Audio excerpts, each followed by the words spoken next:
à tous et bienvenue dans la quotidienne. Pour ce vendredi, plusieurs portraits. Donc d'abord celui de Frédéric Patan. Frédéric Patan ira assister au championnat du monde des transplantés. Jamie Waimo assistera pour nous à ses entraînements dans notre rubrique C'est Sport. Ensuite, pour notre rubrique On s'occupe de vous, un autre portrait, celui de Charline Carré, une femme d'exception, Anna Chiron. Donc, nous en parle dans notre rubrique On s'occupe de vous. Et enfin, pour notre rubrique Demandez le programme, Chloé Yentao nous parle de la pièce de théâtre L'histoire et l'endroit de Pierre Gopp, découverte dans notre rubrique Culture. Mais pour l'heure, je vous propose de retrouver notre invité du jour.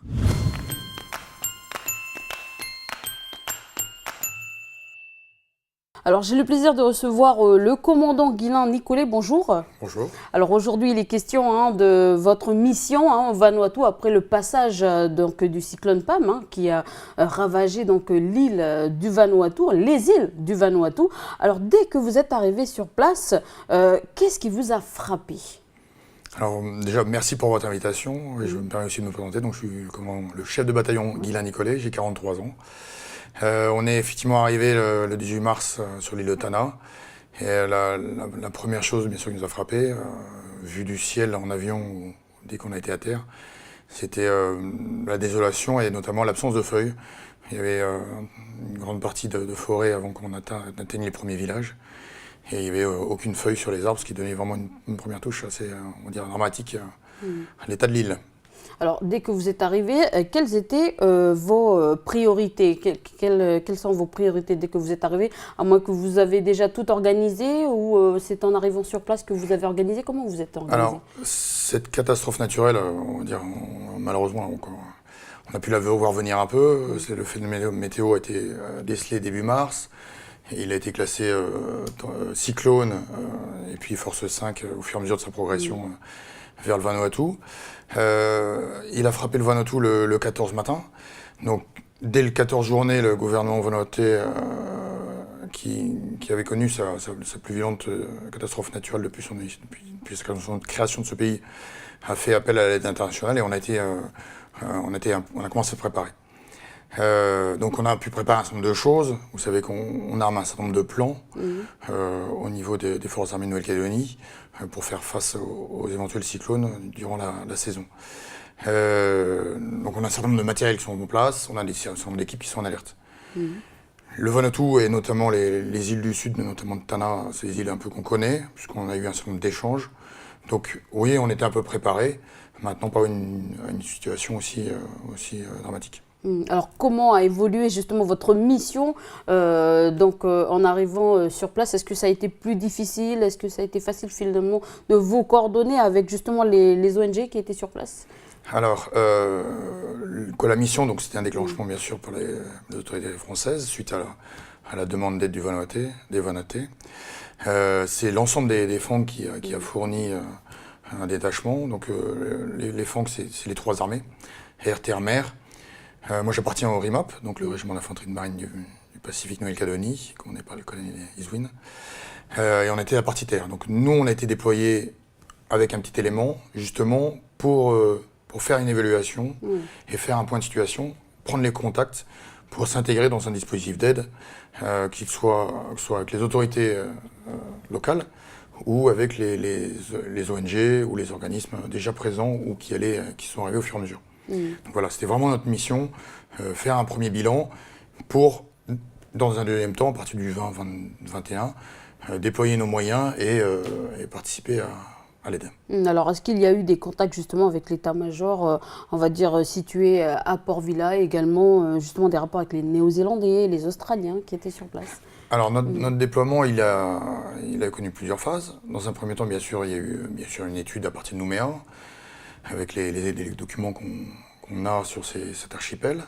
Ensuite, il y a eu l'envoi d'un élément qu'on appelle de liaison à Port Vila, donc il y a la capitale bien sûr du pays, afin d'avoir un lien direct avec les autorités, préciser leurs demandes et leurs besoins, mais aussi participer à l'état-major qui a été monté sur place, avec notamment les forces australiennes et néo-zélandaises, et avoir des contacts privilégiés avec toutes les ONG dont le centre était Port Vila. Nous, quand on est arrivé, mon détachement sur Tanna, donc on avait déjà ces premières informations, ces premiers retours. Et notre première préoccupation, ça a été d'aller à Lenakel, qui est la ville principale de Tana, et prendre contact avec les autorités provinciales, avec le district, avec le secrétaire général, et participer, s'intégrer encore une fois dans le dispositif qui commençait à se mettre en place, pour pouvoir faire un travail efficace à côté et en appui des ONG ou des organismes présents. D'accord. Et la relation avec la population, comment Alors, c'était? déjà d'entrée, on a été très bien accueillis, forcément par les autorités locales. Les organismes avec lesquels on a pu travailler, là aussi, dans une ambiance de pénurie et de besoins et d'urgence, les relations étaient très bonnes et très efficaces, je pense. La population nous a, de manière générale, impressionnés par la chaleur de son accueil, malgré les circonstances. Voilà. On peut imaginer une île dont 90% des habitations avaient été détruites. La grande partie de l'agriculture, qui est la ressource première de cette région, qui était rendue obsolète et détruite aussi, notamment par les sels marins. Et malgré tout, la population nous a vraiment accueillis, donné le peu qui lui restait parfois, je pense, lors des repas, et a fait preuve d'une résilience face aux événements qui était assez remarquable. Voilà. Je crois qu'il y a un sentiment assez francophile au Vanuatu, et notamment dans l'archipel sud de Tafea. On l'a vraiment ressenti. Oui. Et aujourd'hui, est-ce que vous avez des nouvelles justement de cette population que vous avez rencontrée et de ce que vous avez fait sur place? Alors on a une nouvelle un peu indirecte. Je rappelle que suite au cyclone, tous les moyens de communication avaient été détruits sur place. Il ne restait que des moyens satellitaires. On a des liaisons. Alors par les contacts qu'on a eus avec les ONG, notamment françaises, et on va dire presque Nouvelle-Calédonie, je pense à la Croix-Rouge française ou à Tana Solidarité, donc par leur biais, par eux qui sont restés sur place, on a des informations qui nous reviennent. Et on a aussi, bien sûr, on va dire par la voie officielle et par notre ambassade, présente à Port-Vila, mais aussi qui se tient informée de toute la situation dans tout l'archipel. On a des informations qui nous reviennent, oui. Alors, pour revenir justement au moment où il y a eu, juste après le passage du cyclone, il y a eu également des évasènes. Comment ça s'est passé? Alors, les évasènes, c'est donc évacuation sanitaire, donc des évacuations de blessés. Ce qu'il faut voir, c'est que Tana, c'est l'île la plus septentrionale de l'archipel, donc la plus éloignée de Port-Vila. Les moyens, bien sûr, de ce pays sont comptés, surtout après le cyclone. Et que l'île faisait face à une situation avec un grand nombre de destructions et de chutes d'arbres qui gênaient énormément les déplacements. Donc, une île qui est déjà pas très bien dotée au niveau infrastructure routière, avec ces conditions, c'était très difficile de traiter, d'évacuer vers ou un dispensaire ou au mieux vers l'hôpital de Lenakel les blessés. Donc nous, notre rôle, c'était en répondre aux demandes d'urgence les plus importantes, les plus vitales de la province, et par nos moyens spécifiques, notamment par les 2 hélicoptères que nous avions sur place, pour aller chercher les blessés directement sur place, les prendre en compte par nos équipes sanitaires, puisqu'on avait jusqu'à 3 docteurs au plus haut du déploiement, et les ramener ou vers Lenakel, ou pour certains cas les plus préoccupants, les faire pousser vers Port-Vila. D'accord. Alors, pour vous, quels ont été les temps forts? Alors, les temps forts, on a beaucoup. Alors, on a bien sûr l'arrivée, l'état de désolation d'île qui est bien sûr qui est saisissant, l'impression que tout a été ravagé, la force de ce que peut faire la nature, malheureusement dans ce cas-là. Les temps forts, après, ils ont été effectivement essentiellement humains. C'était avec les nombreux contacts qu'on a eus, donc avec les gens qui sont venus pour organiser, pour participer au secours, mais surtout avec la population vanuatuaise qui, comme je dis, nous a vraiment accueillis avec les peu de moyens qu'il y avait, mais surtout tout son cœur. Moi, ce qui m'a marqué, c'est surtout le retour des missions de nos équipes, une fois qu'elles rentraient du terrain sur notre base. Et voilà, on a des gens qui parlaient avec des sentiments assez forts, d'avoir vécu des choses assez valorisantes. Je pense notamment à l'issue souvent des chantiers que faisaient nos équipes sur le terrain, la population essaie de la remercier d'une manière ou d'une autre, et notamment par des danses traditionnelles, voilà, qui laissent toujours de très bons souvenirs. Alors, pour terminer réellement cet entretien, est-ce que la population, justement, a-t-elle apprécié? Bon, ça, vous l'avez dit un tout petit peu. Et pour réellement terminer, quel souvenir vous gardez réellement? Et est-ce que, justement, votre mission a-t-elle été accomplie? Alors, c'est difficile, surtout à mon niveau, de dire que la mission a été remplie. Moi, j'en ai la profonde conviction que c'était une mission qui a été remplie. On a, avec les moyens des Franck et avec une collaboration interarmes, j'ai l'impression assez efficace, mais même au-delà, c'est une collaboration française, puisqu'on a pu travailler avec toutes les ONG, mais notamment avec les ONG françaises. Je pense qu'on a eu vraiment une action efficace dans ces premiers jours, ces premières semaines qui sont cruciales pour le traitement de la catastrophe. Donc, on a distribué plus de 100 tonnes de nourriture et d'aide humanitaire dans toute l'île, et notamment les coins isolés, les parties isolées de l'île. On a fait plus de 400 consultations médicales, alors pas toutes très graves, mais des soins à toute la population et sur l'ensemble de l'île. On a visité une vingtaine de dispensaires, dont un certain nombre qui ont été ou réapprovisionnés ou remis en état. Et on a, on va dire, ouvert des axes et rendu la liberté de circulation à des villages. Là aussi, c'est difficile à chiffrer, mais c'est au moins une vingtaine de villages. Donc oui, j'ai le sentiment que la mission a été remplie. Et que ça a été fait de manière efficace.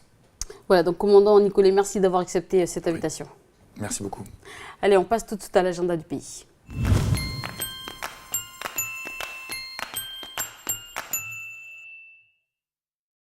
Alors tout de suite, on retrouve Falaï pour le dernier agenda. Alors bonjour Falaï. Salut Elise, bonjour à tous. Et oui, on commence de suite avec un moment détente lecture du côté de l'île de Lifou.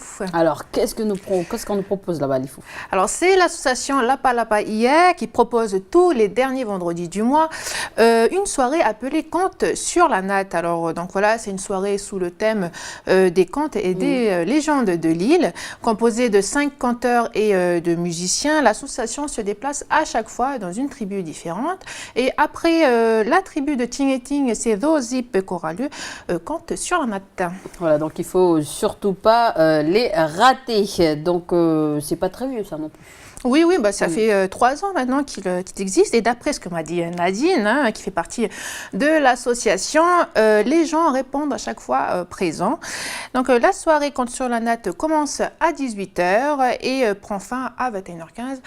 Évidemment, entre-temps, il y a une petite pause repas pour histoire de passer une soirée conviviale. D'accord, un numéro de téléphone pour ceux qui souhaitent savoir l'heure ou l'endroit. Oui, alors il ne faut pas hésiter à appeler Nadine au 95 13 61. Très bien, et on continue avec du sport cette fois-ci. Oui, Elise, avec la première course éco-sportive du Caillou que l'on appelle le pentathlon. Le pentathlon qui aura lieu le dimanche 7 juin. Et qu'est-ce que c'est? Alors littéralement, ça veut dire l'épreuve du panda. C'est organisé entre autres par WWF de Nouvelle-Calédonie. C'est un événement sportif qui existe depuis 6 ans déjà en France. Et donc, comme je vous disais tout à l'heure, c'est la première édition ici dans le pays. Mais le but reste le même, c'est conserver et restaurer plutôt un haut lieu de biodiversité. D'accord, alors qu'est-ce qu'il y aura au programme? Alors c'est un raid individuel qui aura lieu dans le parc provincial de Dimbéa. 2 parcours en choix sera proposé, alors un de 10 km et l'autre de 16 km. Mais voilà, au-delà du plaisir du sportif de courir sur un nouveau parcours, c'est vraiment l'opportunité de se mobiliser autour d'un projet fort et convivial et d'œuvrer concrètement à la protection d'un patrimoine naturel calédonien. Et puis ici, donc en l'occurrence ici, la Dimbéa. Alors pour s'y inscrire, comment ça se passe? Les inscriptions ont commencé depuis lundi 12 mai et elles resteront ouvertes jusqu'au 3 juin. Donc les places sont limitées à 500 personnes. Donc pour cet événement, rien n'est laissé au hasard. Les inscriptions se font majoritairement sur Internet pour limiter les bulletins papier. Pour plus d'informations, il faut directement aller voir sur leur page Facebook WWF Antenne de Nouvelle-Calédonie ou encore sur leur site de Challenge Organisation. Voilà, donc on le rappelle, ce pont d'Atlan aura lieu le dimanche 7 juillet dans le parc provincial de la Dambéa. Et on reste dans la protection de l'environnement avec un appel de la SCO, la Société calédonienne d'ornithologie. Une association qui, depuis 50 ans, œuvre pour la conservation des oiseaux en Nouvelle-Calédonie. Donc elle lance un appel pour recenser des cagous. La mission, c'est poser des enregistrements en forêt afin de détecter les cagous par leur chant. Alors vous serez formé par le CSO et parfois encadré par des guides. Alors qui peut y participer? Alors tout le monde ayant l'habitude de randonner, les gens qui ont envie de découvrir de magnifiques paysages et en dehors des sentiers battus, tout en participant à la protection des cagous. Alors information et inscription au 42 58 04 ou encore par mail à plancagou@sco.asso.nc. Allez, on continue avec du spectacle. Oui, spectacle de danse plus exactement, avec l'événement Art Pédance organisé par le Centre d'Art. Ce sont des soirées dédiées à différents styles de danse et à leur histoire. Alors au programme du 19 mai, des troupes de danse japonaises, indonésiennes ou de danse classique hip-hop proposant une soirée autour de bal à danse mêlée. Alors sous réserve, si le temps le permet. Donc le spectacle dure 1h30. C'est tout public et c'est au Centre d'Art le mardi 19 à partir de 18h30. Voilà, et on reste toujours dans le rythme avec le lancement des inscriptions pour la fête de la musique, donc avec la ville de Nouméa. Oui, fête de la musique qui aura lieu le 21 juin, je le rappelle. Donc pour vous inscrire, vous devez vous rendre au dispositif musical municipal dans les bureaux qui sont situés au Centre d'Art. Et c'est ouvert du lundi au vendredi de 8h à 16h. Et il n'y a pas de formulaire à remplir Si, il y en a un qui est d'ailleurs disponible sur leur site de la mairie, www.noumea.nc, et vous cliquez sur l'onglet Actualité, inscription, fête de la musique. Voilà, Élise. Merci Falaï, et puis on ira inscrire notre groupe. Oui, voilà. Je ne chante pas, mais c'est pas grave. Allez, on te retrouve la semaine prochaine. Merci Élise. Allez, salut à tous. Allez, on passe tout de suite à notre rubrique C'est Sport.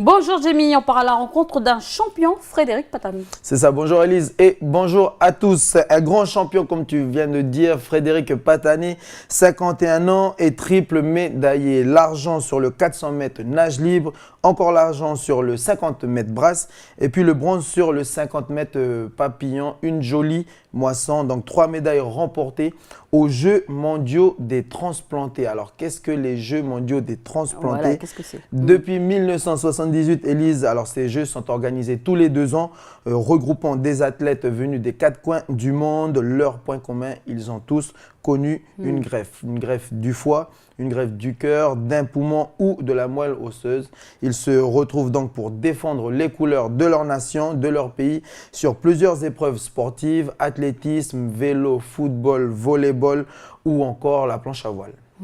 Alors, pour notre champion Frédéric Patani, donc c'est la natation, lui aussi a subi une greffe. En effet, une greffe des reins en 2004. Élise, donc les médecins lui avaient diagnostiqué une insuffisance rénale, une polykystone rénale plus précisément. Donc c'est une maladie qui se caractérise par l'apparition des kystes sur les reins, donc néfaste pour le rythme cardiaque. Les risques d'avoir un AVC sont considérables. Donc il fallait à tout prix subir une greffe. Donc voilà, c'est ce qui a été fait. Depuis, tout roule pour Frédéric Patani. Et pour une deuxième participation plutôt, il nous ramène 3 belles petites médailles, ce qui n'est pas rien pour quelqu'un qui arrive de très très loin. Ah, c'est une belle leçon de vie finalement, une belle victoire aussi. Voilà, une belle victoire, une victoire contre la maladie. Je dirais que ce fut sa première victoire avant qu'il aille remporter ces 3 médailles durant les Jeux mondiaux. Donc une victoire contre la maladie, une victoire contre l'exclusion, entre guillemets, le message est fort et veut sensibiliser la population sur les dons d'organes surtout. Donc Frédéric Patani, avec une belle participation aux Jeux mondiaux des transplantés, apporte une autre approche du handicap. C'est quelqu'un qui est très actif, c'est un membre actif du milieu ici au pays. En 2009, il a participé à l'écriture de la loi sur le handicap, impliqué dans l'ASEAD, donc l'association pour le soutien aux enfants et adultes déficients.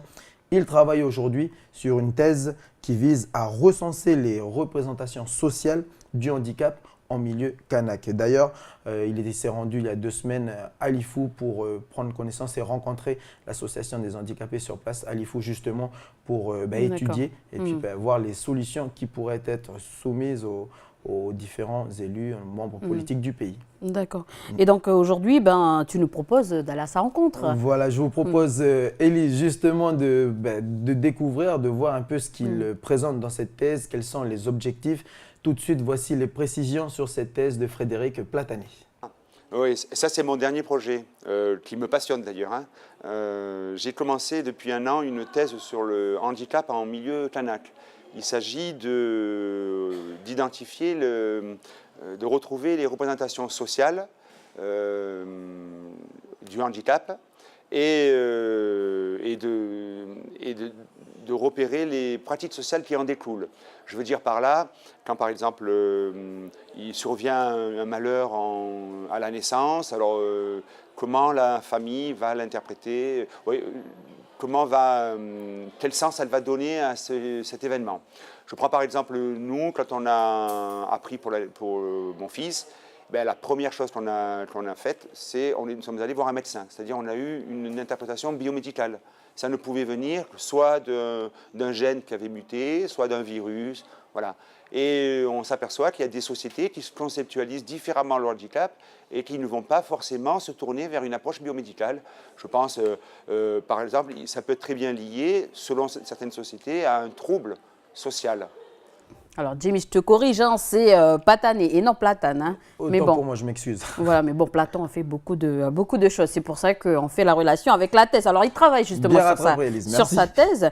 Il a quand même le temps de s'entraîner. Il s'entraîne comme un champion pendant 3 mois. Tous les jours, il faisait des séances de 1500 ou 2500 mètres donc, à la piscine afin de préparer au mieux donc, ces mondiaux pour les transplantés. À 32 ans, il faut savoir qu'il a appris à nager à 32 ans. Voilà pour la petite information, c'est dire que quand on a la motivation, quand on a la volonté, on peut y arriver. Donc depuis, il n'a pas cessé d'enchaîner les longueurs puis d'avaler, on va dire, l'eau de la piscine. Tout de suite, je vous propose qu'on aille à la rencontre de ce champion Kagou qui arrive de très loin, encore une fois.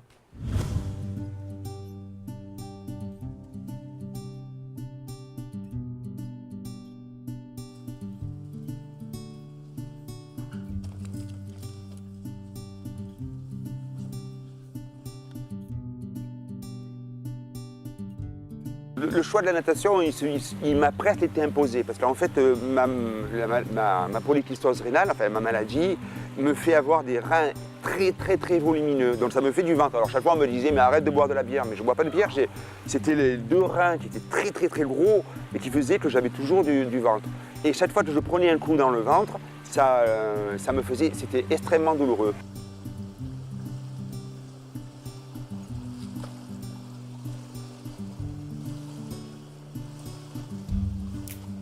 Et dès 1995, j'ai commencé à nager, mais par loisir. En fait, c'était ça a toujours été un petit peu le sport, une sorte de thérapie. Ça régulait ma hypertension, ça me permettait de perdre du poids. Et puis, donc de 1995 jusqu'à 2004, j'ai fait, sauf ma période de dialyse où j'étais très très très mal physiquement, j'ai toujours nagé en loisir. Et finalement, après la greffe de rein, après la greffe d'organes, le don d'organes, j'ai continué la natation et puis c'est en discutant avec les médecins qui m'ont dit écoute, il y a des Jeux mondiaux de transplantés qui se déroulent tous les 2 ans. Alors au début, je n'étais pas très chaud, mais il y a 2 ans, j'ai accepté et puis je ne regrette pas parce que moi qui rencontre très très peu de greffés en Nouvelle-Calédonie, là-bas on était 1300. Donc chacun a raconté son histoire, j'ai pu partager. Je vois que je n'étais pas seul à vivre ça, mais on a tous les mêmes espoirs aussi, les mêmes angoisses en fait. J'ai réalisé, personnellement, ça m'a beaucoup apporté, j'ai réalisé qu'on avait tous les mêmes inquiétudes sur l'avenir, parce qu'une greffe d'organes, c'est jamais du 100%, donc il peut se passer n'importe quoi, n'importe quand. Vous voyez, donc finalement, au départ, c'était presque le sport thérapeutique, c'était un moyen, par exemple, par rapport à l'hypertension, c'était un moyen de m'éviter de prendre des médicaments supplémentaires. Et puis c'est devenu un plaisir au sein du CNC. Et puis maintenant, c'est un moyen aussi de montrer qu'en étant greffé, on peut faire du sport. Par rapport aux hommes et aux femmes de mon âge, les résultats ne sont pas ridicules. Hein. Et par rapport aux femmes de mon âge qui ne sont pas greffées, j'ai des performances, on va dire, dans la moyenne. Colle bien les bras sur les oreilles. Ouais, les pieds, essaye de les laisser un peu plus dans l'eau. Ah ouais. Tu sortais un petit peu trop les pieds de l'eau. Tu sors bien les fesses, c'est bon, mais par contre les pieds, ça sort un peu trop. Ok? Sur le dos, tu tires bien sur les bras. Allez, go. Je ne fais pas d'aparté dans l'entraînement. C'est un entraînement type qui fait comme la majeure partie de mes nageurs. Ils nagent généralement le soir. Et il n'y a pas de... Les séries sont les mêmes, les temps de récupération sont les mêmes. Il n'y a aucune différence. Je ne fais aucune différence là-dessus. Et ça a l'air de lui aller très bien. Et tout se passe très bien dans le meilleur des mondes, quoi. Alors, parfois, quand on fait des entraînements un peu difficiles, je vois par rapport aux autres collègues avec qui je nage, que je suis un peu à la traîne. Parfois, ça m'arrive pas souvent, mais parfois. Et je devine, puisque finalement, quand on est greffé, on est un petit peu son propre infirmier. Hein, on s'ausculte un petit peu chaque jour. Et je devine que, par exemple, je suis un petit peu anémié. J'ai une particularité, voilà, parfois il m'arrive d'être anémié. Ben alors je me dis, tiens, tu n'arrives pas à suivre l'entraînement comme il faut, c'est que tu dois être un petit peu anémié. Souvent, c'est corroboré par les résultats des analyses. Je m'aperçois qu'effectivement, je suis un petit peu anémié. Ou parfois, c'est l'inverse. J'ai la super pêche et je me dis, oh là là, je dois avoir beaucoup de globules rouges. Et quand je fais la prise de sang, hop, c'est confirmé. Voilà, mais sinon, le reste du temps, je ne vois pas de différence avec mes collègues. Et d'ailleurs, si je ne leur dis pas, s'il vient un nouveau nageur et je ne lui dis pas que je suis greffé, ça ne l'aperçoit pas. Tire bien sur les bras. Et tu accélères légèrement au virage. Ok? Repos 10. Tu repos 10, tu prends la blanche à 0. Quand j'étais donc pendant les Jeux en Afrique du Sud, quand j'ai touché le mur, c'est vrai qu'à un moment donné, j'avais fait mon meilleur. J'ai amélioré tous mes temps là-bas. Sûrement par rapport à la motivation. C'est la force du mental, quoi. J'avais tellement envie de faire plaisir à Patricia, mon épouse.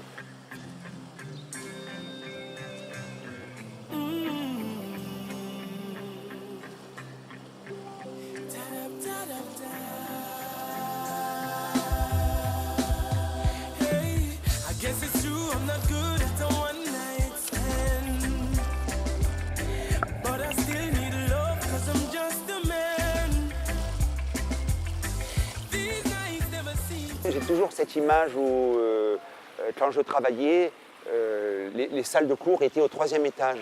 Et quand j'étais en dialyse, vers la fin, avant de greffer, j'avais beaucoup de mal de monter 3 étages. Et j'arrivais, j'étais épuisé. Avant de commencer le cours, je m'asseyais pendant 10 minutes, je reprenais mon souffle. Et c'est vrai que j'ai pensé à ça quand j'ai fini la course. Je me suis revu en train de reprendre mon souffle en cours pendant le travail, 4 ans auparavant. L'avion numéro 313 voit son nombre de passagers monter à 150. Comment effectuer cette modification? C'est update. Update quoi? L'avion.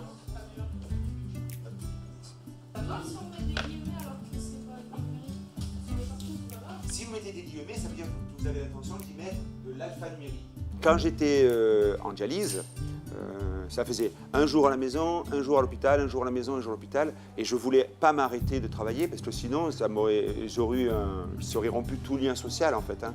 Mais au bout de 2 ans, ça commençait à devenir très compliqué pour travailler en étant toujours très fatigué. Moi, je ne sais pas si c'est comme ça pour tout le monde, mais quand j'étais en dialyse, je lisais un article, 5 lignes, et à bout de la 6e ligne, je ne retenais plus rien. Et donc, faire cours avec les étudiants, ça commençait à devenir très compliqué. Donc, à un moment donné, j'avais décidé d'arrêter le travail, mais j'ai été greffé avant. Mais c'est vrai que ma première obsession, ma première idée, c'est quand j'ai greffé, c'est de reprendre immédiatement le travail, dans la mesure où physiquement, voilà, il n'y a aucune répercussion.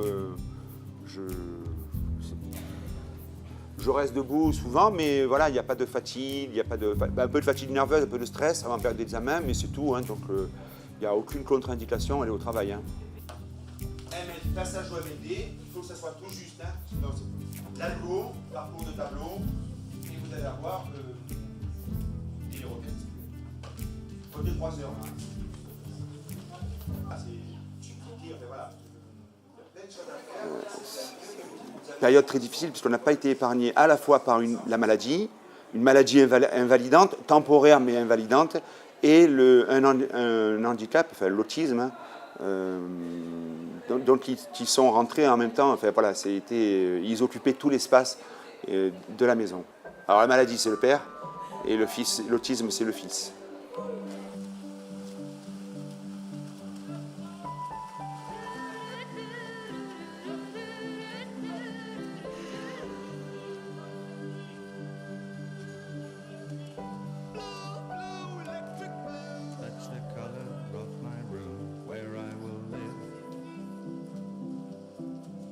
Au final, on a vécu une période, quand on était à Tarbes, où on avait donc le père de la famille qui était en dialyse et le fils qui était avec des problèmes psychologiques.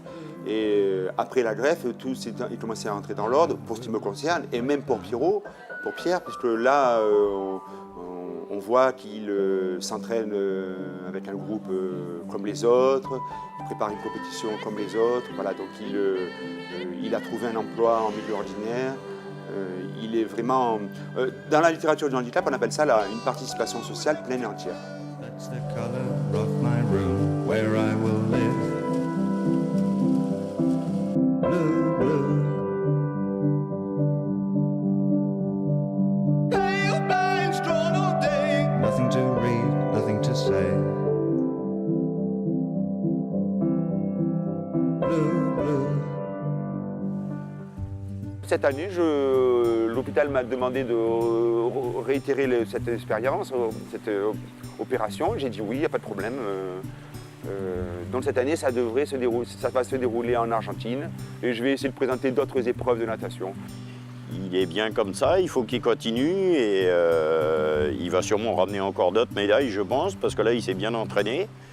Et on va continuer un petit peu la préparation, mais c'est en très très bonne voie, je pense.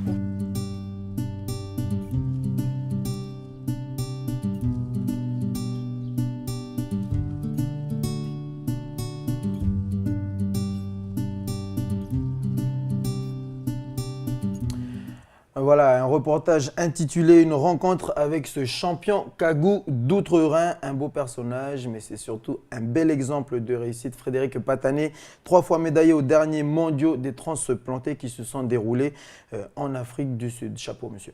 Voilà, un bel exemple de réussite, hein, comme tu l'as dit. Alors, est-il le seul du pays à participer justement à ces mondiaux? Alors, ils étaient 3 à avoir participé à ces mondiaux, mais je dirais que c'est le seul du pays à avoir ramené des médailles. Donc, seul du pays à avoir ramené des médailles, mais pas le seul de la région. Car si notre champion en est à sa 2e participation, la Tahitienne Kailoua Monod enregistre également 2 participations. Donc la Polynésienne s'est quant à elle distinguée au javelot et aux 5000 mètres, donc 2 fois le bronze. Voilà, Frédéric n'est pas le seul à lutter contre l'insertion et puis je dirais à lutter contre les problèmes que l'on peut rencontrer dans la vie de tous les jours, tout simplement. C'est comme ça qu'il le dit. D'accord. Alors, les prochains rendez-vous pour Frédéric Patané? Alors, si tout se passe bien, les prochains mondiaux qui se dérouleront à Mar de la Plata, donc ça, c'est en Argentine. Voilà, si tout se passe bien pour lui, il va reprendre les entraînements, continuer à s'entraîner, donc justement pour participer encore une fois, à cette nouvelle édition des mondiaux des transplantés. Donc voilà, la victoire des participants sera l'occasion également de rendre hommage aux personnes qui font don d'une partie de leur être et aux personnes donc, qui ont cru voir les perspectives de vie, je veux dire, c'est réduire. Pour Frédéric Patané, c'est un peu l'exemple de la personne qui a failli, on va dire, tomber au fond du gouffre. Voilà, il y a eu cette greffe, ça s'est bien passé. Il faut aussi souligner le rôle important qu'a joué sa femme, son épouse, que l'on salue au passage. C'est elle qui l'a épaulé, c'est elle qui l'a motivé. Et qui a donné son rein. Voilà, et qui a donné son rein pour qu'il puisse Eh bien, au début, c'était pour qu'il puisse continuer à partager ses jours à ses côtés. Mais après, voilà, il s'est lancé dans de nouveaux défis, comme le sport. On dit toujours que le sport, c'est la santé. Là, Frédéric Patané en est un exemple, un véritable exemple, comme quoi il faut avoir la motivation, beaucoup de volonté. Et il le montre également dans ce reportage en le voyant à l'école. C'est un professeur. Donc, il est au lycée, il enseigne, malgré la greffe, malgré les différents problèmes qu'il a rencontrés. Ça ne l'a pas empêché de pouvoir reprendre le travail et aussi le sport. Donc, voilà, encore là, un bel exemple. Et puis, c'est, je dirais, pour tous ceux qui, ici, on connaît tous, voilà, on est tous au courant des problèmes que l'on rencontre. On a beaucoup de personnes, beaucoup de Calédoniens qui s'envolent pour la métropole en Australie pour attendre un donneur, quel que soit l'organe, mais plus au niveau des reins. Et soit c'est la famille qui donne, soit on est obligé d'attendre sur une liste qui est assez longue. Et après, les donneurs, en général, ils décident de tout arrêter. Pourquoi? Parce que voilà, ils disent que comme ils ont un rein en moins, il y en a qui décident d'arrêter le sport.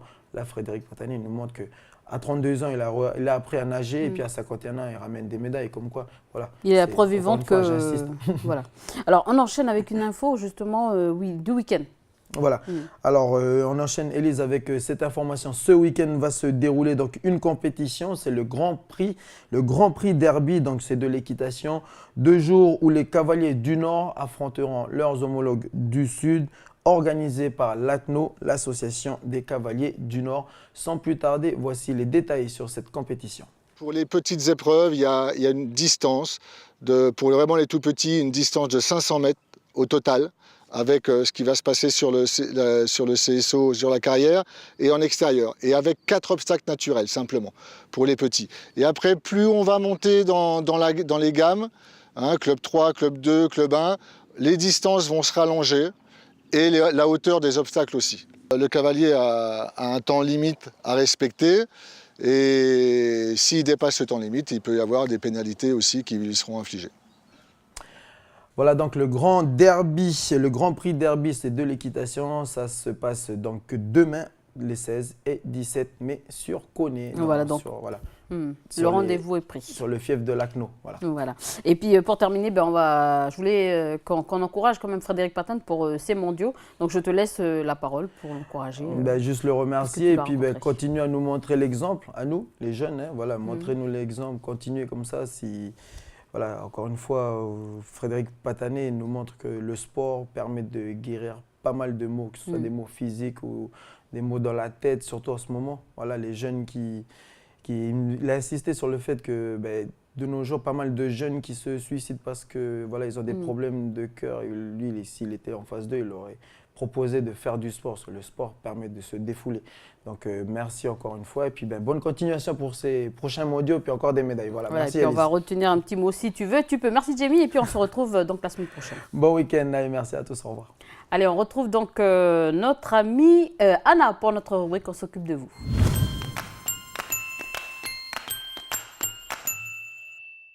Bonjour Anna, les femmes sont à l'honneur aujourd'hui. Dans ta rubrique, tu vas nous parler de la condition féminine à travers le portrait de Charline Carré. Salut Élise et bonjour à vous à la maison.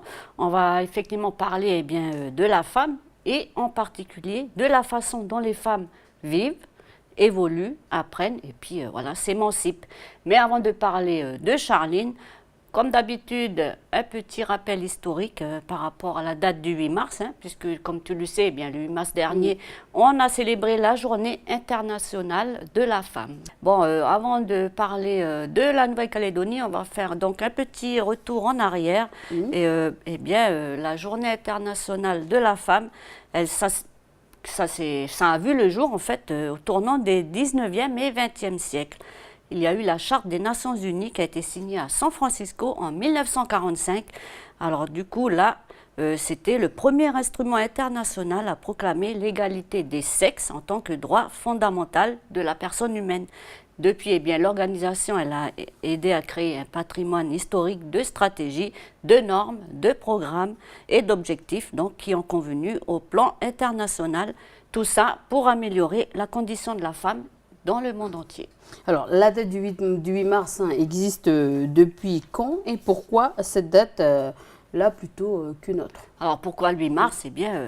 La date du 8 mars, en fait, elle a été retenue par Lénine, qui décrète eh bien, la Journée internationale des femmes le 8 mars 1921 en honneur aux femmes eh bien, qui avaient manifesté le 8 mars 1917 à Petrograd lors du déclenchement de la Révolution russe.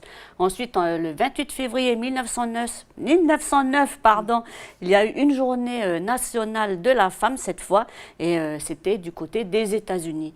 Et puis il y a eu ensuite l'Internationale socialiste qui a célébré quant à elle eh bien, la première journée internationale le 19 mars 1911 et donc à cette occasion, eh bien, on a pu revendiquer le droit de vote des femmes, le droit au travail et aussi la fin des discriminations au travail.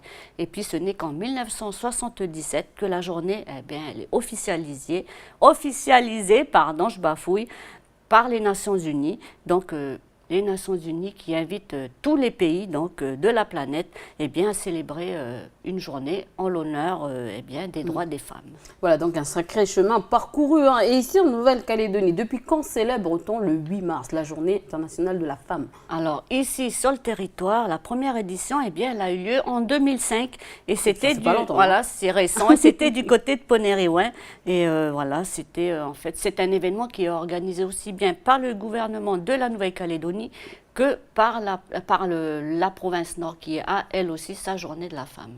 Alors je suppose que c'est un moment de rencontre entre les femmes du pays. Quelles sont les activités hein, qu'on effectue d'habitude ou les animations proposées? C'est vrai que c'est un grand moment de rencontre, hein, puisque toutes les femmes du territoire donc, se rassemblent dans un endroit précis. Donc c'est un grand moment d'échange, donc elles amènent chacune leurs connaissances, leur savoir-faire. Donc elles peuvent comme ça échanger.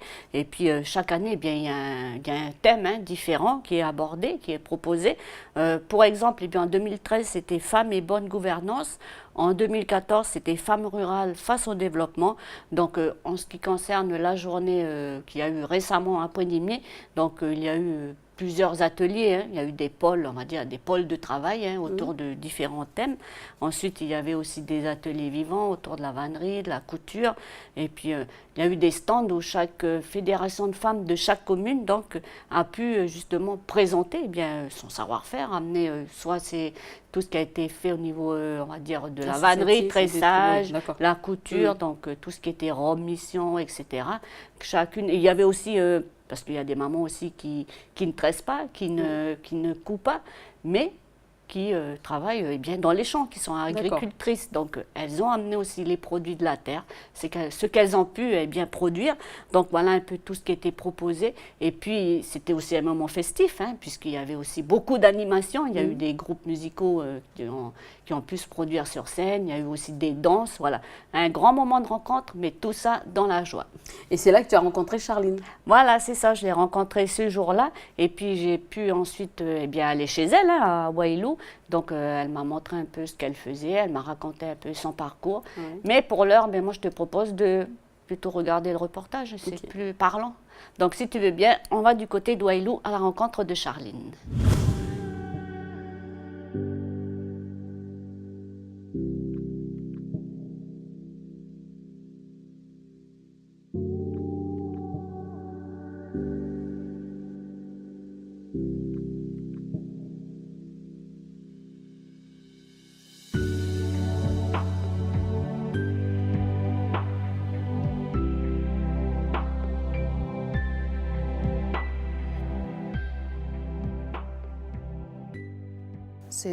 Comme je voyais toujours ma belle-mère qui tresse, ça m'a donné l'envie aussi d'apprendre à tresser. Ça fait que j'ai commencé par tresser des nattes, quoi. Depuis ce temps-là, j'ai vendu mes nattes, j'ai pu gagner un peu de sous.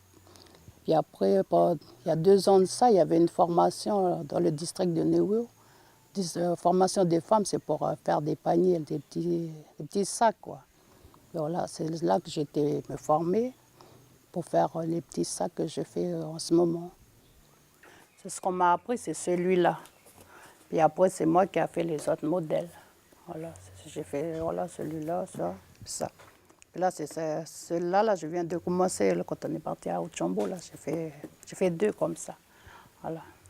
Là, j'ai pas de pandanus, mais les nattes que je tresse, les pandanus, ça vient de chez une copine là-bas à Color, vers bas.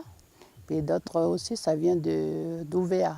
J'étais l'année dernière à Ouvert pour la fête de Lagon, ça fait qu'on m'a donné aussi des pandanus. On a fait échange comme c'était pour la journée de la fête de Lagon. Puis nous aussi, on a un projet, c'est la banque solidaire, les fées. Voilà, ça fait qu'on fait échange, on fait dents contre dents. Je ne tresse pas tous les jours parce que j'ai d'autres occupations. Je m'occupe de la maison, je m'occupe de mes fleurs aussi. Puis je tresse quand il pleut ou le soir. Et surtout maintenant, en ce moment, c'est bientôt la saison fraîche. Ça fait que c'est là que je vais commencer à sortir mes pandanus pour tresser. Et des fois, je tresse aussi quand il y a des commandes ou quand il y a une manifestation qui se prépare. Ben, je fais des nattes pour vendre à la manifestation. Pour mes sacs, j'ai déjà été vendre à Bouloupari, à Outchambo la dernière fois pour la journée de la femme. Et dernièrement, comme il y avait la journée de la femme provinciale aussi à Pointe-Dimy, ben, j'ai vendu aussi la moitié puis j'ai ramené encore d'autres. Puis les nattes, c'est sur commande, pareil que les sacs aussi. C'est pas difficile, c'est facile. C'est maintenant que je fais un sac comme ça, je peux faire ça en une journée, un sac comme ça, petit. Voilà quelques modèles que j'ai fait aussi. Il y a d'autres, il y a sans couvercle, puis d'autres avec le couvercle. Voilà. Puis je fais, celui-là, je mets 2 jours. Celui-là, oui, pareil aussi. 2 jours et demi. Voilà. C'est les petits qui se vendent le plus parce que, je ne sais pas, c'est les gens, les enfants, ils aiment bien les petits. Les enfants, les mamans aussi. Puis il y a des petits aussi comme ça aussi qui se vendent mieux. Parce que j'ai ramené beaucoup aussi à Pointe-Dimy, voilà, c'est pas ce que j'ai ramené, ben voilà, c'est juste les 3 là. Avec ce que je gagne en vendant les nattes et les sacs, ben, je peux payer à manger ou des trucs qui manquent chez moi, ou payer l'essence de ma voiture comme je suis toujours en activité aussi. Voilà, je me déplace souvent. C'est grâce au tressage que j'ai pu sortir, de rencontrer des gens. Voilà, je ne garde pas pour moi ce que je sais. Voilà, puis j'encourage d'autres mamans aussi à partager leur savoir-faire, soit que la couture ou la vannerie, ou la cuisine, des plats culinaires, tout ça. Il faut partager ce qu'on sait faire.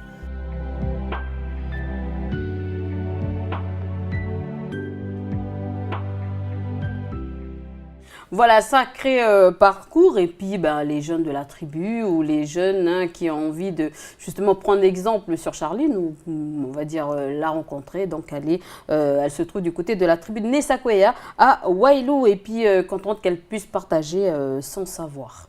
Et puis c'est vrai qu'elle est, elle est remarquable quand même dans son parcours. Oui.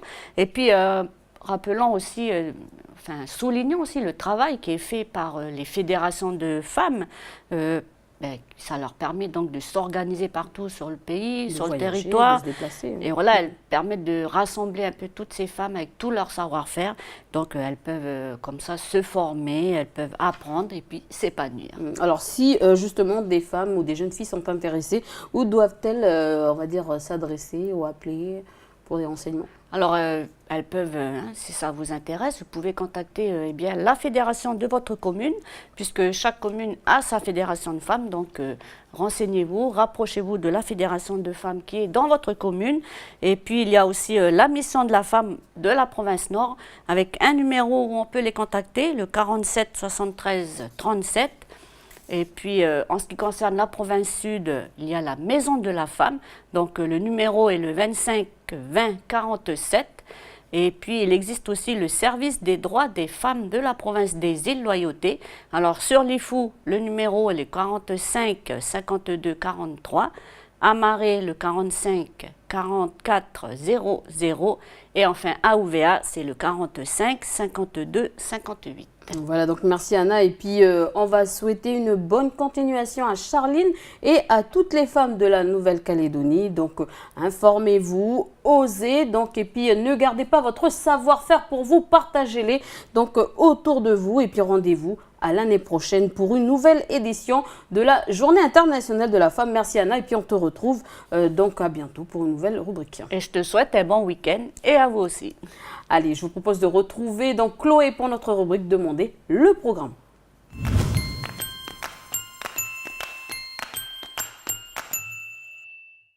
Salut Chloé. Salut Elise, salut à tous.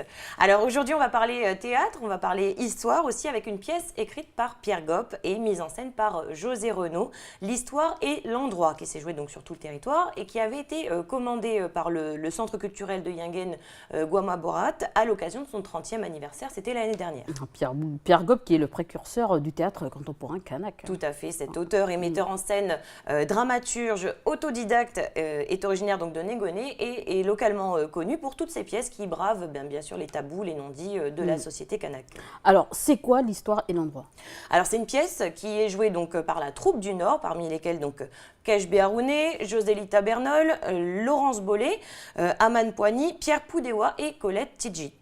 Donc, comme je te le disais, c'est une production du Centre culturel provincial Guama Borat de Yingen, en partenariat avec la FMI, soutenue donc par la province Nord et l'antenne de Koumak du Conservatoire de musique et de danse de Nouvelle-Calédonie. Alors, pourquoi cette pièce s'appelle L'histoire et l'endroit? D'abord parce qu'il y a une histoire, celle de la construction du Centre culturel provincial de Yingen en 1984, année marquée aussi donc par l'assassinat de 10 militants indépendantistes de Tiendanit, parmi lesquels deux frères de Jean-Marc Djibaou, dans l'embuscade de Wagnaat. Et ensuite parce que cette histoire prend place dans un lieu qui est Yingen, et donc une histoire et un endroit. Alors de quoi ça parle exactement? Alors un peu à la manière d'une fable, le public est plongé donc dans un monde où les animaux ont la parole, et on assiste donc à la construction de ce centre culturel à Yingen. Le grand chef Lézard a décidé donc qu'il fallait soigner la société par la culture, d'où la construction de ce centre.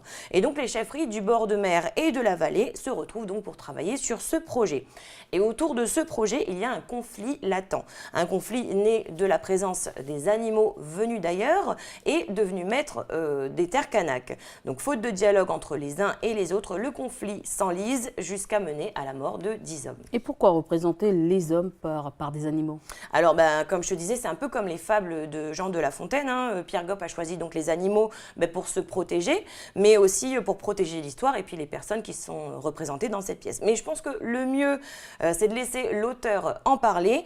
Falaï Wedjo s'est rendu pour nous au centre culturel Tjibaou à la rencontre de l'auteur et puis de la troupe qui donnait donc des représentations. C'était au début du mois d'avril. L'histoire et l'endroit, on regarde. C'est dans cette région qu'a eu lieu le début de l'insurrection en 1800. Merci beaucoup à nos ancêtres qui ont suivi péniblement le chemin de l'humiliation. À ceux qui ont eu des coups de pied au derrière. L'histoire et l'endroit est une commande du Centre culturel Yehen. Et la pièce parle de l'endroit, c'est Yehen, et l'histoire parle de la construction du centre culturel Guama Borat en 84. Mais en 84, il y a eu aussi un conflit qui s'est installé, qui s'est passé à Yingen, la mort des 10 frères de Tiendanit, dont 2 frères de Jean-Marie. Donc l'histoire et l'endroit parlent de tout ce qui s'est passé en 84 et en même temps la demande elle est précise sur 2 témoins oculaires, c'est Poura et Wedjo. Poura c'est la poule et Wedjo c'est le sphinx. Donc les deux sont les témoins oculaires de cette construction du centre culturel et en même temps des conflits, des événements qui sont passés à Yingen. Je suis l'oiseau personne l'homme, le mangeur d'aurore. Et pour vous aujourd'hui, je suis une poule qui couvre ses petits dans la baie. Conscientier qui est celle de la protection de la mémoire vivante. Ce qui est essentiel, ce qui est important, ce n'est pas de trouver des responsables ou des coupables sur ces conflits-là, mais de trouver de trouver les causes de ce qui ont fait qu'il y a eu conflit. Et donc, moi, j'ai vu par les yeux, par ma conception de l'artiste, parce que je ne peux pas rentrer dans le fond proprement dit, puisqu'il y a des choses qu'il y a à dire, puis il y a des choses qu'il y a à ne pas dire. Et c'est pourquoi j'ai mis j'ai mis en scène une fable animalière pour justement avoir cette distance entre la réalité et ma conception du conflit. Comme le lézard, nous rêvons tous d'un monde meilleur. Tu vas sourire. Ils ont la tête dans un cul-de-sac. Si tu fais qu'à ta tête, tu sais, moi je retire mon caillou, ok? Le lézard, c'est Jean-Marie Thibau, c'est lui qui a mis en place le centre culturel Guambarat à Yengen. Le lézard, dans le spectacle, il défend la mise en place du centre culturel, mais il essaie aussi d'amener les gens, expliquer aux gens en ce temps-là, hein, parce que l'histoire, en fait, c'est la mise en place, ça remonte. Mais en ce temps-là, il expliquait aussi, expliquer aux gens pourquoi il faut mettre, quelle est la nécessité de mettre en place un centre culturel. Mais à retenir, c'est que le vieux lézard, il n'a pas demandé la vengeance, il a accepté ce drame pour permettre à la jeune génération de grandir et de pouvoir se propulser vers un avenir serein. C'est pourquoi que la vengeance ne lui appartient pas, la vengeance ne nous appartient pas en tant qu'hommes, mais utiliser ce drame, ce qu'il a fait, comme une béquille pour se tenir en équilibre et en même temps travailler dans le sens de ce destin commun pour les générations futures. La démocratie, mais la démocratie n'est pas mise en cause. Je sais bien, vous vous en moquez de la démocratie. Moi, je connais que les valeurs de l'argent. Dans les animaux, j'ai mis les bœufs, j'ai mis les chihuahuas, j'ai mis les cerfs, les biquettes, les peuples à sabots, et les peuples à cornes et tout ça, parce que c'est des animaux qui viennent de l'extérieur et qui froncent la tête baissée et qui piétinent les cultures des autres sans respecter l'environnement. Donc c'est pourquoi le sens de cette histoire. Mais en même temps, à l'intérieur, les chiens aussi, le chien de service qui joue ces deux facettes. Hein, un coup, quand je suis chez les Kanaks, bon, ben, je parle du mal des autres. Quand je suis chez les Blancs, ben, je parle du mal de l'autre. Et ce n'est pas bien. Donc la morale de l'histoire, c'est de comment grandir avec l'autre. Et Jean-Marie, je pense, pardon, mais je dois parler du vieux lézard, il pense que pour grandir ensemble, il faut que nous construisons notre vie, notre histoire, et à partir de nous, les autres doivent s'adapter à nous. Ce n'est pas à nous de nous adapter aux autres. C'est le destin commun, il va dans ce sens-là. Et son cri, même s'il est mort, si le vieux lézard il est mort, son cri est sous la terre, mais c'est à nous de porter ce cri-là. Nous, artistes, nous qui sommes dans l'audiovisuel, nous qui sommes musiciens. Il perd de l'attitude. Attention, attention, il va s'écraser. Oh, c'est un appareil avec des pilotes incompétents. Mais pour mon peuple, je suis un référent exemplaire. Un responsable de l'avenir, du présent et du devenir. Toi, tu n'es rien. Pour écrire, c'est vrai que j'ai rencontré des gens. On m'a mis des gens pour discuter, pour en parler. Mais comme je disais par rapport au fond, là-haut, les gens qui parlent, d'autres viennent derrière dire « Ah, ce que les autres ont dit là-bas, c'est pas ça l'histoire. » C'est comme ça, donc on me raconte encore, on me rajoute une deuxième couche et une troisième couche. Et du coup, je ne sais plus quoi écrire puisque c'est des couches à chaque fois qui se rajoutent. Donc du coup, je dis « Bon, ben, je préfère... » J'ai tout ça, maintenant, à ma conception à moi, maintenant, d'artiste, d'écrire. Et c'est comme ça que que cette histoire elle est née, l'histoire et l'endroit elle est née. Il y a eu l'arrivée d'autres animaux. Il y a eu des déchirements des familles recomposées par peur de représailles, se protéger. Des mariages contre nature se sont formés, unique raison pour se sentir fort. Il faut qu'il y ait une trace, je préfère l'escargot, tu vois, l'escargot. Elle bave peut-être, mais quand il passe, il laisse toujours une trace derrière. Et nous, dans cette histoire, dans l'histoire de la Nouvelle-Calédonie ou du peuple kanak, on marche lentement progressivement pour notre objectif premier, mais en même temps en laissant des traces derrière pour que la jeune génération puisse suivre. On a l'impression que si nous progressons trop vite en s'adaptant à l'autre, eh bien, comment ils vont suivre derrière puisqu'il n'y a plus de traces? Il faut suivre la trace de l'escargot. C'est très très symbolique, mais chacun il prendra ce qu'il a à prendre. C'est ça qui est important. Et il fera la lecture à partir à son niveau. Chacun prendra ce qu'il a à prendre. Voilà, c'est pas, je donne pas tout, mais je sers.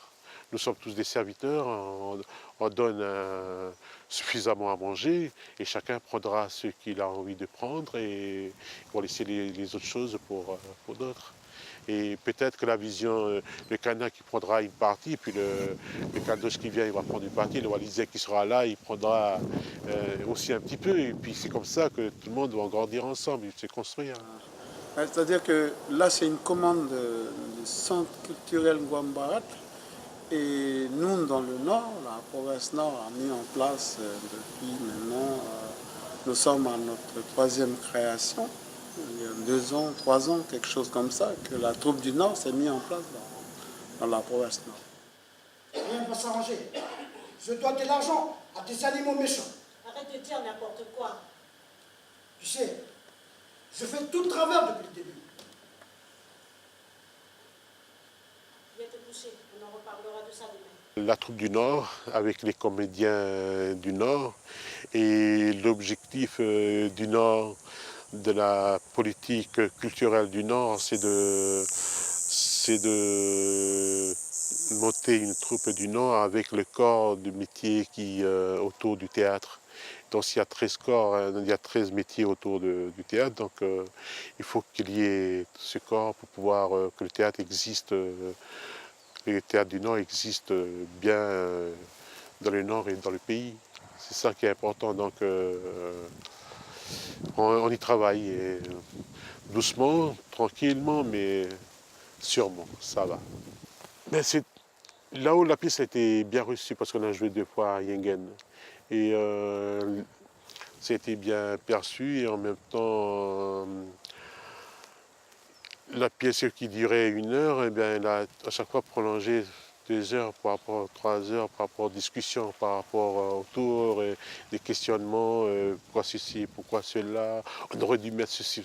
Et c'est très amusant dans le sens où les gens continuent à discuter et puis ils ne discutaient pas pendant que je venais pour poser des questions sur le... Ils ne disaient rien, mais maintenant que la pièce elle est là, ben, les gens en parlent, et c'est très bien, moi je trouve que c'est très amusant, et puis ça se voit que les gens ont des choses à dire, et il faut leur donner le moyen de parler, de s'exprimer.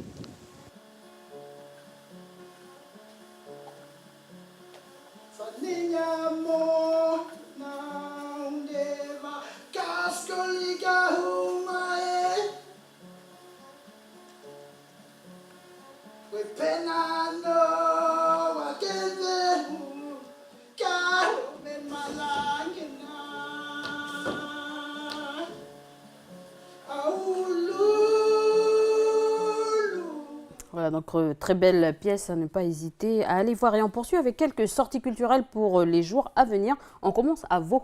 Oui, alors ce soir même, dans le cadre de la nuit des musées, l'écomusée du Café de Vaud vous invite à partir de 19 h à son spectacle Son et Lumière.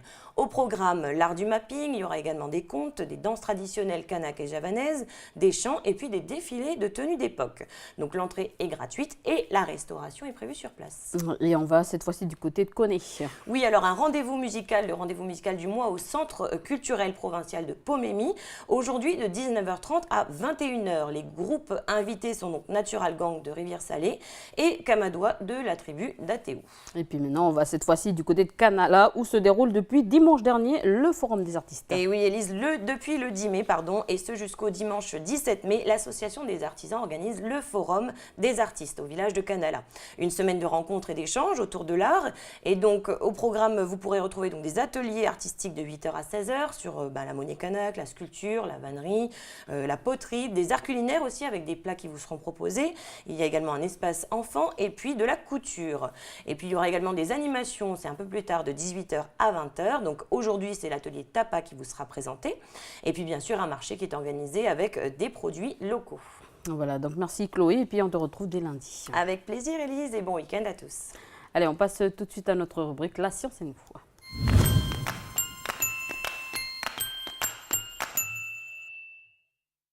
Salut Mara. Salut Élise, salut à tous. La Terre porte le surnom de planète bleue et pour cause, elle est recouverte à près de 71% de l'eau des océans. Mais que sait-on vraiment de ces vastes étendues d'eau? On sait qu'ils sont, les océans, on sait qu'ils sont indispensables à la vie sur Terre, mais pourquoi et comment est-ce que tout ça fonctionne? C'est vrai que ça reste encore un mystère à l'heure actuelle pour la science. En grande partie, oui. Et c'est pour ça d'ailleurs qu'ils font l'objet de très nombreuses études actuellement. Et pour obtenir des données complètes, eh bien, les océanographes ont des moyens d'observation qui sont de plus en plus nombreux et perfectionnés. Ça va de la télédétection spatiale par l'intermédiaire des satellites aux stations de mesure fixe en passant par les mesures qui sont effectuées par les bateaux. Ces données, ensuite, elles sont assimilées dans des modèles très sophistiqués qui permettent aux scientifiques de pouvoir comprendre, modéliser et aussi prédire le comportement des océans. En tout cas, c'est le but. C'est vrai que c'est vaste comme récolte de données. Alors, qu'est-ce qu'ils observent comme paramètres dans les océans alors? Alors, tu l'imagines bien, hein, ils s'intéressent à tout un tas de paramètres. Tout a son importance. Les vents de surface, par exemple, sont nécessaires pour comprendre les flux air-mer à grande échelle, ce qui est vital pour la prévision du climat et la compréhension de phénomènes tels que les cyclones, par exemple. D'accord, donc la température aussi, j'imagine, puisqu'on entend beaucoup parler de réchauffement des océans. Oui, et oui, tout à fait. C'est un paramètre qui est étudié avec beaucoup d'attention. La température de surface des mers est un facteur majeur des processus d'équilibre de l'énergie de surface et c'est aussi un élément central de la circulation atmosphérique et océanique. Et donc, il joue un rôle fondamental dans la régulation du temps et du climat. C'est un indicateur pour les changements environnementaux comme El Niño. Et bien entendu, la température joue également un rôle fondamental dans la production biologique des océans, puisque la plupart des espèces y sont très sensibles. Et oui, comme par exemple les coraux, si la température s'élève, on sait qu'ils blanchissent. Tout à fait. Après, il y a aussi des données qui sont recueillies également en ce qui concerne la hauteur des vagues. Combinées avec des informations de température et de vitesse des vents, ça permet de mieux comprendre les interactions air-mer pour pouvoir aussi prédire le comportement de ces vagues, justement. Ensuite, la topographie des océans aussi est étudiée et c'est une tâche ardue. On a répertorié avec précision la topographie continentale, mais pour ce qui est des océans, on est encore loin, très loin du compte, en sachant que la circulation océanique impacte de beaucoup cette topographie et qu'elle est également déterminante pour les systèmes climatiques de la Terre. En fait, le but, c'est de cartographier, modéliser chaque paramètre chimique, physique, biologique des océans. Et voilà, et tout ça à l'échelle planétaire, bien entendu. Donc le dernier paramètre étudié, c'est la couleur des océans. Dans le reportage qui va suivre, on va justement pouvoir suivre une équipe de scientifiques qui s'est tout particulièrement intéressée à ce paramètre, la couleur de l'eau, qui témoigne notamment de la présence plus ou moins dense de phytoplancton. On regarde ça avec quelques nouvelles de l'espace. C'est parti. Bonjour et bienvenue dans Space, ici depuis le pont du navire de recherche Plymouth West. Au large des côtes de la Manche, nous verrons comment l'utilisation de satellites combinés à des mesures en mer contribue à une meilleure compréhension des océans. Mais d'abord les nouvelles du mois de notre univers. Le rover américain Curiosity a découvert des indices de la présence d'eau salée la nuit sur Mars, Pour autant, la planète est toujours considérée comme trop hostile pour que la vie puisse y exister à l'heure actuelle. Le robot Philae de la mission Rosetta, lui, a révélé l'absence de champ magnétique sur la comète Chury, ce qui pourrait balayer l'une des principales théories sur la formation des planètes. Et pour finir, la société américaine United Launch Alliance vient de dévoiler les plans de sa nouvelle fusée Vulcan qui sera dotée d'un moteur 100% américain et non plus russe comme sur les précédents lanceurs. Revenons maintenant à notre sujet principal, les océans. Ont beau recouvrir 70% de la surface de la Terre, que sait-on exactement sur eux ? Bienvenue à Plymouth, l'une des villes portuaires emblématiques de l'Angleterre. Au fil des siècles, c'est d'ici que nombre de navigateurs, soldats et autres scientifiques ont pris la mer. L'équipe du laboratoire marin de Plymouth perpétue donc la tradition et s'apprête à rejoindre sa station d'analyse au large des côtes de la Manche. Aujourd'hui, nous sortons en mer pour essayer de prélever des échantillons d'eau et utiliser nos capteurs électroniques. Nous cherchons à tester véritablement l'écosystème, à mesurer la colonne d'eau et à voir ce qui se passe dans la station. Víctor Martínez Vicent est un scientifique espagnol spécialisé dans l'analyse combinée des données satellites et des données collectées en mer. Nous collectons des échantillons à une profondeur déterminée, puis nous les transvasons dans ces flacons et nous les rapportons au labo. Ces échantillons sont précieux pour les océanographes car ils leur procurent des informations réelles et cruciales, leur permettant ainsi d'anticiper l'évolution des océans. Il s'agit d'une approche conjointe, donc nous utilisons des échantillons prélevés sur zone pour avoir une idée précise de ce qui se passe dans l'environnement, pour mesurer les interactions entre les différents paramètres, chimiques, physiques, biologiques, et puis nous comparons toutes ces données à celles observées par les satellites. Aujourd'hui, l'analyse des échantillons portera sur la couleur. C'est elle qui indique aux chercheurs la présence de phytoplancton, ces algues microscopiques qui sont à la base de la chaîne alimentaire océanique et qui produisent la moitié de l'oxygène sur Terre. Les résultats présentés par Víctor serviront ensuite à affiner les données fournies par les satellites. Dans cette petite éprouvette, il y a des milliers de cellules minuscules. Il y a du phytoplancton qui est à l'origine de la photosynthèse, ainsi que des bactéries et d'autres types de particules. On peut les détecter grâce à des instruments de mesure en laboratoire qui vont compter chacune de ces cellules. L'une des raisons pour lesquelles nous faisons cela, c'est pour faire coïncider ce que voient les satellites et ce qu'il y a vraiment dans les océans. Courant 2015, ce satellite de l'ESA baptisé Sentinel-3 rejoindra la flotte d'observation de la Terre déjà en orbite dans le cadre de Copernicus. Ce programme européen marque une nouvelle étape dans l'observation des océans en offrant un flux ininterrompu de données depuis son orbite polaire. Quand on traverse l'océan du pôle Nord au pôle Sud avec un satellite, on met 50 minutes du pôle Nord au pôle Sud, 50 minutes pour refaire le tour. Sachant qu'on va faire 14 tours par jour, on aura une couverture globale pratiquement en un jour, qu'il faudrait peut-être un an pour faire ça en bateau. On a beau savoir depuis longtemps que les océans régissent la vie sur Terre et gouvernent pour ainsi dire la météo et le climat, les yeux de Copernicus permettent de voir ce qui se passe à l'échelle de la planète. Depuis l'espace, on mesure à distance des paramètres physiques comme la température, la salinité. On sait mesurer la masse par la variation du champ de gravité et on mesure la hauteur de l'océan, qui est un intégrateur de plusieurs phénomènes, et aussi la couleur de l'océan en regardant dans le visible. Si l'espace a assurément beaucoup à nous apprendre, rien ne remplace l'observation in situ. L'équipage dispose d'ailleurs d'un nouveau dispositif capable de contrôler automatiquement le rayonnement solaire. Ce radiomètre observe la couleur de l'océan depuis le pont du bateau, exactement comme le ferait un satellite. Mais ici, les mesures sont prises juste au-dessus de la surface de l'eau. Nous procédons ainsi afin de pouvoir valider de façon plus précise ce que le satellite observe. Ce seul paramètre, la couleur de l'océan, constitue une mine d'informations sur notre planète. Il nous apprend en particulier comment celui-ci réagit au changement. Le phytoplancton dont je parle est microscopique, dynamique et très actif. Et on peut le considérer comme un signe précurseur. En clair, il répond très rapidement au moindre changement. L'observation satellitaire a révolutionné la recherche océanographique. Chaque paramètre peut être mesuré, cartographié et modélisé à grande échelle, de quoi permettre aux scientifiques de commencer à examiner les tendances et les signes de l'interaction entre la couleur de l'océan, sa hauteur et la température. Le niveau de la mer a certes augmenté, mais pas partout et pas de façon uniforme. Mais globalement, cette tendance est en augmentation. Les températures des océans ont également augmenté. Les températures de surface, cela dit, pas tant que cela au cours des 2 dernières années.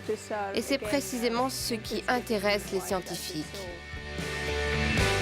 Avec autant de données disponibles émanant aussi bien de l'espace que des fonds marins, nous devrions lentement mais sûrement parvenir à déchiffrer nos océans.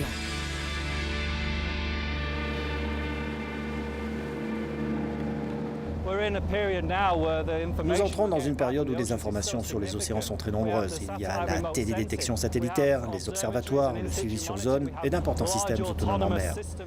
On en sait aujourd'hui davantage qu'à n'importe quelle autre époque grâce à la technologie.